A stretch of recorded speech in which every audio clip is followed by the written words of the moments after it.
2장 18절. 하루는 원평서 술을 샀으시고 여러 사람을 향하여 외쳐 가라사대 이제 우박이 올 터이니 장독덮개를 새끼로 잘 엮어 놓으라. 그렇지 아니하면 편편파쇄하리라 하시니 여러 사람은 무심히 듣고 오직 채명옥이 말씀대로 행하였더니 가연 두어 시간 후에 큰 우박이 와서 여러 집 장독이 모두 깨어지니라. 해석입니다. 채명옥은 전한시대의 순박한 농꾼이었습니다. 증산님 당시에도 일심을 가진 사람이었고 현재는 삼생으로 태어나 있습니다. 2장 19절. 천사의 아우 영악이 항상 도술 통하기를 천사께 발언하더니 하루는 천사 부채에 학을 그려서 영악에게 주며 가라사대 집에 돌아가서 이 부채를 붙이면서 칠성경을 무곡파공까지 읽고 이어서 대학을 읽으라. 그러면 도수를 통하리라. 영악이 부채를 가지고 집으로 돌아가다가 정난기 집에 들르니 남기의 아들이 그 부채의 아름다움을 탐내어 빼앗고 주지 아니하거늘 영악이 부득이하여 그 사유를 말하고 돌려주기를 간청하니 남기의 아들은 더욱 탐내어 주지 아니하므로 할 일 없이 빼앗기고 돌아가니라.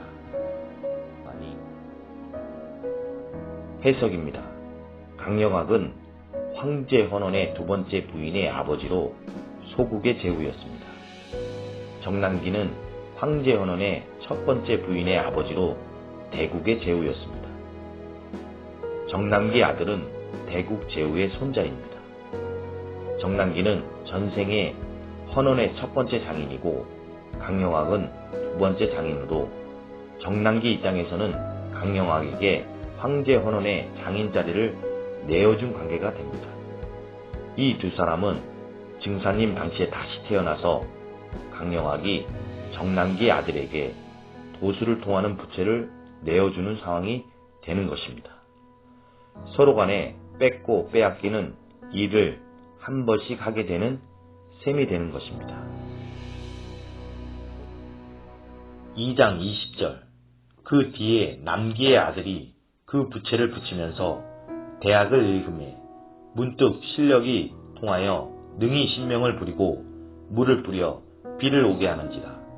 남기가 기뻐하여 아들을 교사하여 천사의 도력을 빼앗으라 하고 아들과 더불어 하운동에 이르니 천사 그 일을 알으시고 남기의 무의함을 꾸짖고 그 아들의 실력을 다 거두신 뒤에 돌려보내시니라. 해석입니다. 회원을 시키기 위해서 기운을 붙여주셨으나 마음을 잘 못 먹어 다시 거두었습니다. 2장 21절. 갑진 정월에 백남신이 관에게 걸려서 어찌할 바를 알지 못하여 거처를 감추고 김병옥을 통하여 천사께 풀어주시기를 간청하거늘 천사 가라사대 부자는 돈을 써야 하나니 돈 10만 냥의 증서를 가져오라. 남신이 곧 10만 냥의 증서를 올렸더니 그 뒤로 남신의 관액이 곧 풀리는지라. 천사 증서를 불사르시니라. 해석입니다. 백남신은 전생 없이 처음 나온 사람이었습니다. 백남신의 재산은 기록과는 달리 재산이 60만 냥이었습니다. 백남신은 가진 것이 많은 사람으로 사람들을 무시하고 거드름을 피운 인물입니다. 백남신이 증사님에 대해 소문을 듣고 있었기 때문에 김병욱에게 증사님을 만나게 해주면 빚을 탕감해 주겠다고 하여 만남이 성사되었습니다. 남신이 곧 10만 냥의 증서를 올렸더니 해서 백남신은 기록과는 달리 10만 냥의 증서를 내놓는 것이 내키지 않았으나 관에 걸려 있는 일이 있어 불가피하게 증서를 내놓았습니다. 남신의 관액을 끌었는데 꽤 오래 걸렸습니다. 증서를 불사르지 않고 증서의 기운만 쓰시고 백남신에게 돌려주셨습니다. 이 공사는 백성에게 재물이 돌아갈 수 있도록 하기 위한 공사였습니다. 2장 22절. 갑진 정월 15일에 천사 술을 마시고 혼몽이 주무실 때 장흥예의 유아가 급병이 발하여 죽게 되므로 흥예의 부 효순이 급히 와서 시료를 청하거늘 천사 누워 일어나지 아니하시고 혼몽 중에 냉수나 먹이라고 말씀하셨더니 효순이 병아에게 냉수를 먹임에 곧 죽는지라. 효순은 본래 성질이 사나워서 부중 사람들이 천동이라고 부르는 터인데 병아의 죽음을 보고 크게 노하여 천사를 원망하여 가로되 이는 고의로 약을 그릇 일러 주어 죽임이라. 손으로 만져서 죽은 사람을 일으키며 말 한마디로 위태한 병을 고침은 내가 직접 본 바이니 만일 고의가 아니면 물은 고사하고 흙을 먹였을지라도 그 신이한 도술로 능히 낫게 하였을 것이라 하고 드디어 곤봉을 가지고 와서 천사를 난타하여 유혈이 낭자케 한지라. 천사께서 비로소 잠을 깨어 일어나시니 효순이 천사를 결박하여 장방청으로 갔다가 문득 뉘우친 듯이 끓으며 가로되 이것이 다 나의 잘못이라.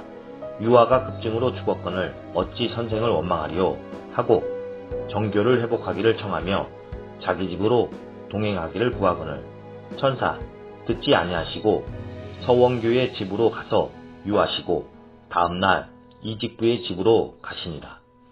대개 효순이 천사를 용서하여 장방청으로부터 돌아가시게 한 것은 백남신에게 받은 돈 10만 양의 증서가 있음을 알고 돈을 요구하려 함이더라. 한 것은 여기서 흥예와 효순은 부자간이 아니고 동일 인물입니다. 장흥예는 어릴 적 이름이고 장효순은 어른이 되어 쓴 이름으로 같은 한 사람이었습니다. 2장 23절 다음날 효순이 원귀 집에 가서 천사의 아니 계심을 보고 대노하여 살인범으로 도피하였다 하고 사방으로 수색하더라.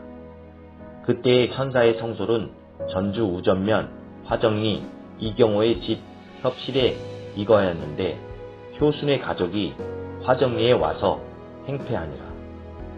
김영렬은 효순의 일을 알지 못하고 천사의 소식을 들으려고 화정리에 오니 효순의 집 사람들이 형렬을 결박하여 원규의 집으로 가서 천사의 행방을 묻되 가르쳐주지 아니하므로 그들은 더욱 분노하여 형렬과 원규를 무수히 구타하니라. 이로 인하여 천사의 성솔은 태인 굴치로 피화하고 형렬은 원규의 집에서 밤중에 도피하고 원규는 그들의 연인 행패에 견디지 못하여 약국을 폐쇄하고 각본을 거느리고 익산으로 피화하니라. 해석입니다. 이때 김영렬이 아니라 최내경이었습니다. 효순이 사건을 통해 최내경과 서원규의 일심을 가늠해 보셨습니다. 최내경이었습니다. 2장 24절 하루는 종도들이 여쭈어 가로되 선생의 권능으로 어찌 장효순의 난을 당하였나이까. 천사 가라사대 교중에나 가중에 분쟁이 일어나면 심정이 문란하여 지나니 그대로 두면 세상에 큰 재앙이 이르게 되므로 내가 자신으로 그 기운을 받아서 해소함이로다 하시니라. 장효순의 난 직전에 고부가정에 분란이 있었습니다. 해석입니다. 이 고부가정이란 증사님의 가정 이야기입니다. 증사님 22세 이후로 가정을 돌보지 않는 문제로 분란이 있었습니다. 증사님 입장에서야 어찌할 수 없는 일이기는 하였으나 증사님 집안을 포함 가정사의 원한을 끌어야 계속 일을 보실 수 있었으므로 매를 맞아 그 원한 기운을 해소시켰습니다. 2장 25절 하루는 이직부의 집에 머무르시더니 직부에 붙인 치안이 그의 신수를 묻거늘 천사 백지 한 장에 글을 써서 불사르시고 다시 글을 써서 밀봉하여 주시며 가라사대 급한 일이 있거든 떼어보라 하신지라. 치안이 깊이 갈머두었더니 그 뒤에 그 며느리가 난산으로 위경에 이르렀음을 듣고 그 일을 가르치심인가 하여 봉소를 가지고 간즉 이미 순산하였거늘 다시 갈마두었더니 세 말의 치안이 병들어서 위독한지라. 지푸가 봉소를 떼어보니 소시호탕 두 첩이라 썼거늘 그 약을 써서 곧 나으니라. 2장 26절.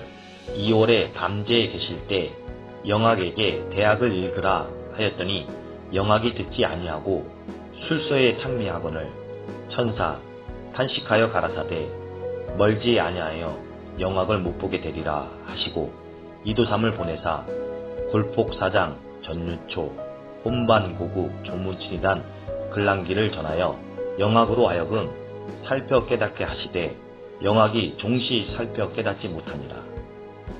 증사님의 아우 영학은 전생에 황제 헌원 두 번째 부인이 아버지입니다. 영학은 소국의 제후였는데 아들들이 있었습니다. 딸을 헌원에게 시집 보낸 후 그 아들들 간의 분쟁과 분란으로 소국이 망하게 되었고 영학은 고향을 떠나 들판을 떠돌다 죽게 됩니다. 영학의 딸 황후는 황제 헌원에게 간청하여 아버지 영학의 유해를 찾았으나 끝내 찾지 못하였습니다. 그런 전생의 사연이 있는 영학에게 증사님은 술수에 매달려 해혼을 하려 하지 말고 대학을 읽으라 권하시며 새로운 운명을 열어주시고자 글한기를 전하셨습니다. 골폭사장 전유초 혼반고국 조무치. 유골은 모래사장에 흩어져 널려있고 혼은 고국으로 돌아왔으나 돌보아줄 자손이나 인척이 없구나. 증사님은 이 글귀를 통해 영학에게 자신이 처해진 운명을 깨닫고 돌이키기를 바라셨으나 알아듣지 못하고 죽게 됩니다. 에게